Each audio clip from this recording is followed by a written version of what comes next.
Bonjour, nouveau numéro de Valeurs Ajoutées sur Boursorama. Aujourd'hui, on va faire un petit bilan de l'année sur le marché du crédit avec vous, Laurent Calvet. Bonjour Laurent. Bonjour David.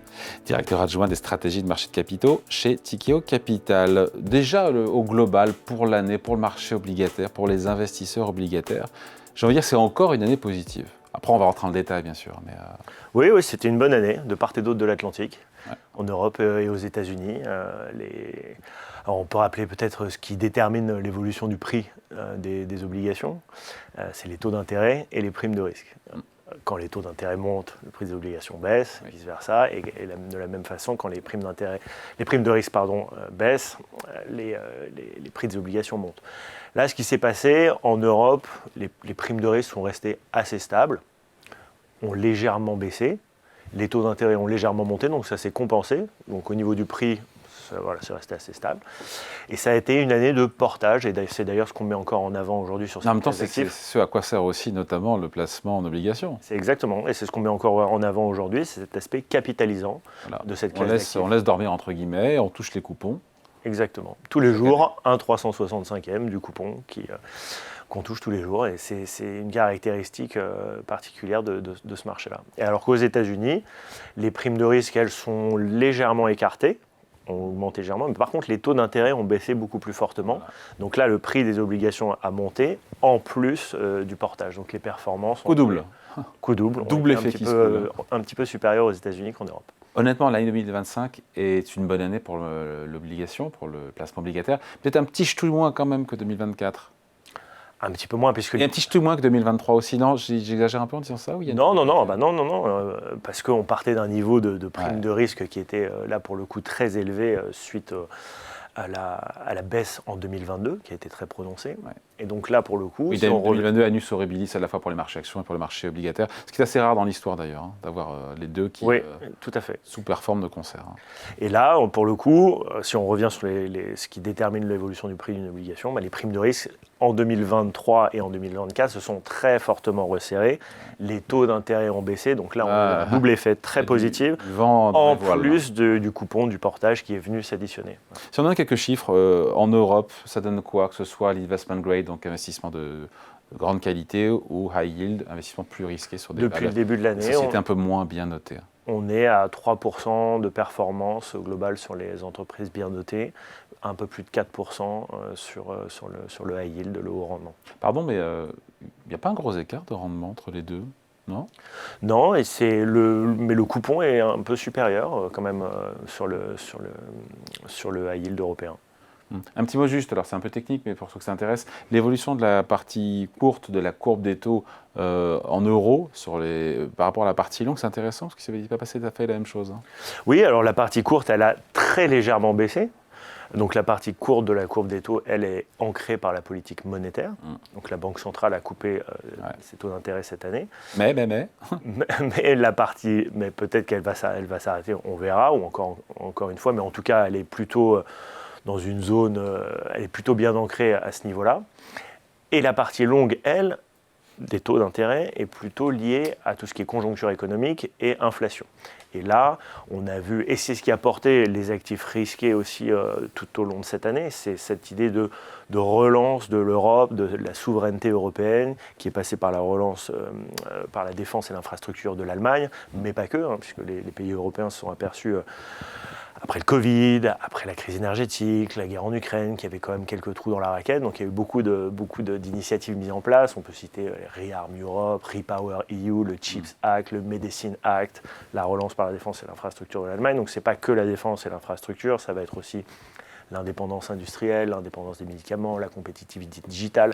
Donc c'est toute cette lame de fond qui a eu aussi un impact positif sur les actifs risqués, le crédit et les actions également. Et donc ça nous fait une courbe de taux en euros plus pentue.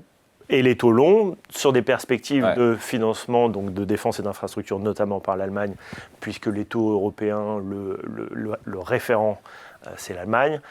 Plus d'émissions de dette à venir, donc plus de pression sur les taux longs. Voilà. Et donc, je reviens à ce mot savant que j'emploie. Cette pontification de... Oui, les taux courts qui ont légèrement baissé quand Exactement. les taux longs se sont...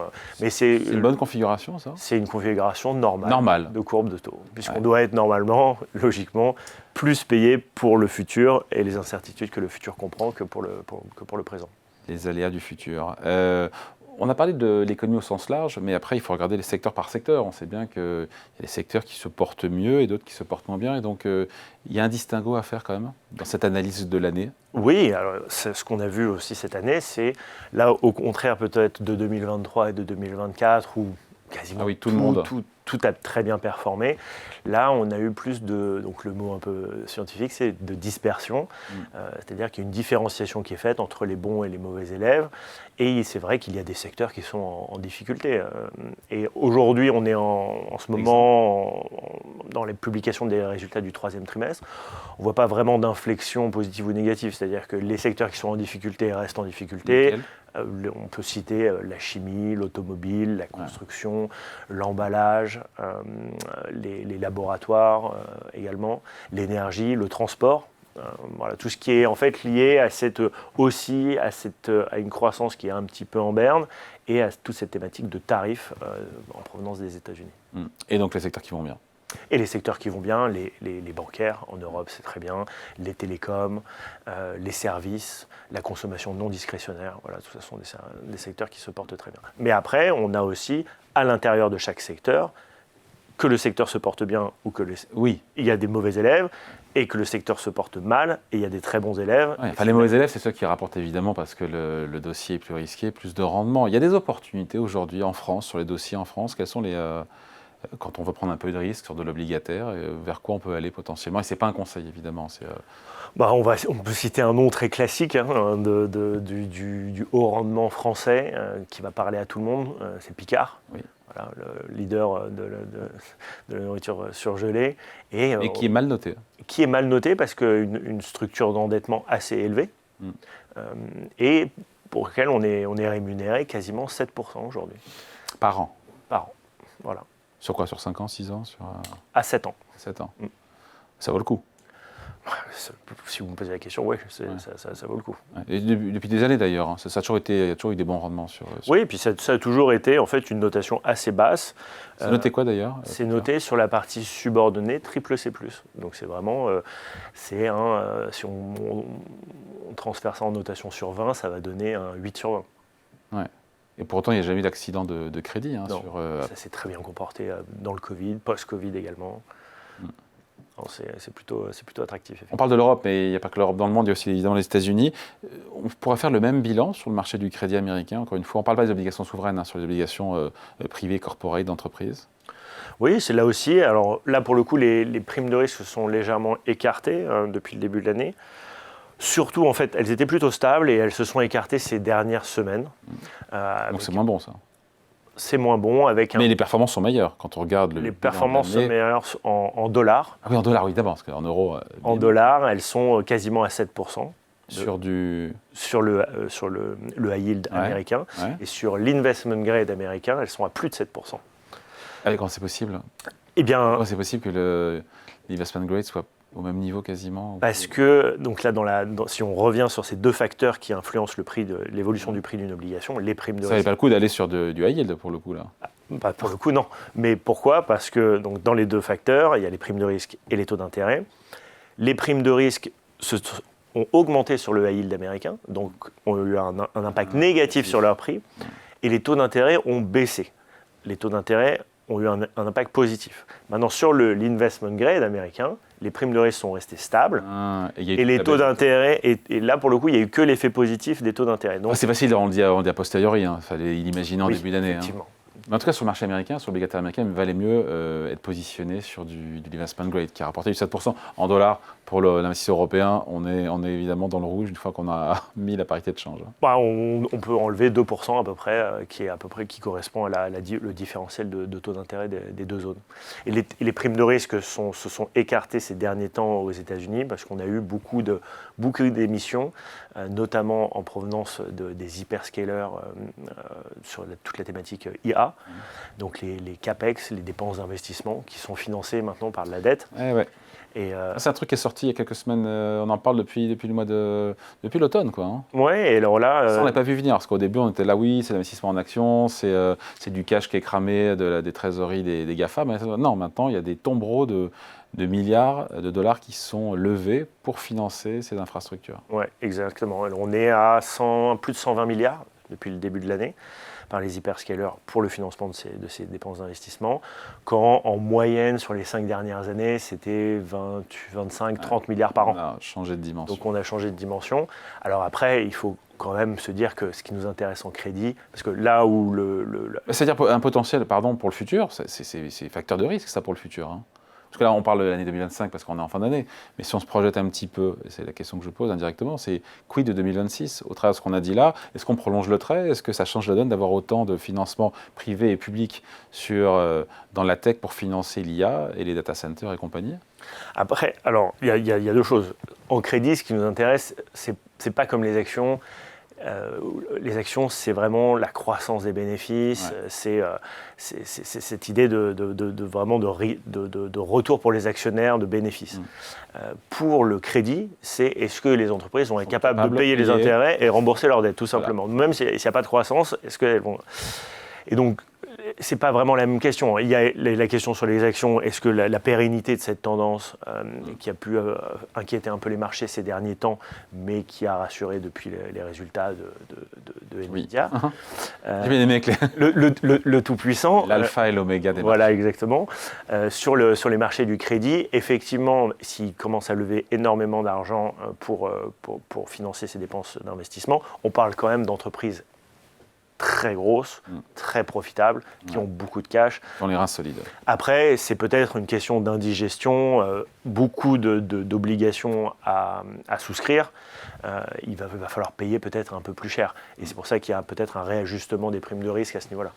Mais effectivement, un facteur d'attention pour le futur. Et donc pour 2026, on prolonge la courbe de ce qu'on vient de dire de 2025, ou c'est pas aussi simple parce qu'il y a des, je sais pas, il faut regarder les taux de défaut. D'ailleurs, il n'y a pas de signe alarmant du côté de taux de défaut pour l'instant, mais voilà, est-ce qu'il n'y a pas des clignotants, des signes avant-coureurs, de clignotants qui passent à l'orange, des points de vigilance, voilà. On a vu des défauts, mais c'est très ce qui a fait la une des journaux, hein, des First Brand par exemple, mais qui restent c'était très très spécifique. On parle de dette privée là. Voilà, mais c'est très spécifique, c'est du trade finance, c'est sur fraude, enfin voilà, c'est vraiment très cantonné, très spécifique. Aujourd'hui, nous, on voit aucune contagion sur le marché du crédit des entreprises qu'on regarde en Europe sur le high yield. Les taux de défaut sont bas, autour de 2-3%, sont attendus à ces niveaux-là, voire en légère baisse. Encore une fois, il y a des secteurs en difficulté, ils sont identifiés. Il y aura certainement d'autres défauts, comme il y en a tout le temps. C'est un cycle. On est sur quel niveau de taux de défaut aujourd'hui? On est autour de... Ça dépend comment on le regarde. En euros à yield. Ça dépend comment on le regarde. Est-ce qu'on le regarde en nombre d'émetteurs par rapport aux émetteurs total ou en montant de dette par rapport au montant de dette total? Mais globalement, on est entre 2 et 3% de défaut. 3%, c'est la moyenne des 20 dernières années sur le high yield européen. Voilà. Donc il n'y a rien d'alarmant.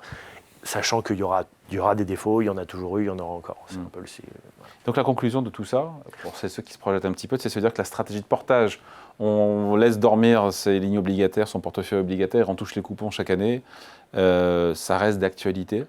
Pour nous, ça reste d'actualité. Faire de la sélection de valeurs, parce que encore une fois, il y a de la dispersion. Peut-être que cette dispersion va amener à augmenter. sur un contexte macroéconomique où on a une croissance qui se tient, on a eu les prévisions de la Commission européenne, on voit que la croissance est positive cette année, elle le sera l'année prochaine, elle va augmenter certainement en Allemagne l'année prochaine, on a des pays qui tirent bien la croissance en Europe comme l'Espagne, comme le Portugal, comme la Grèce.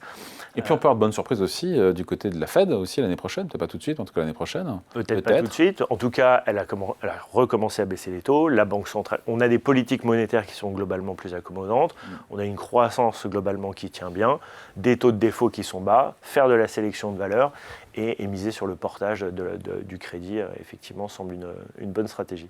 Allez, merci beaucoup. Explication signée Laurent Calvet, directeur adjoint des stratégies de marché de capitaux chez Tikehau Capital. Merci Laurent. Merci. Et Valeurs Ajoutées revient très vite sur Boursorama.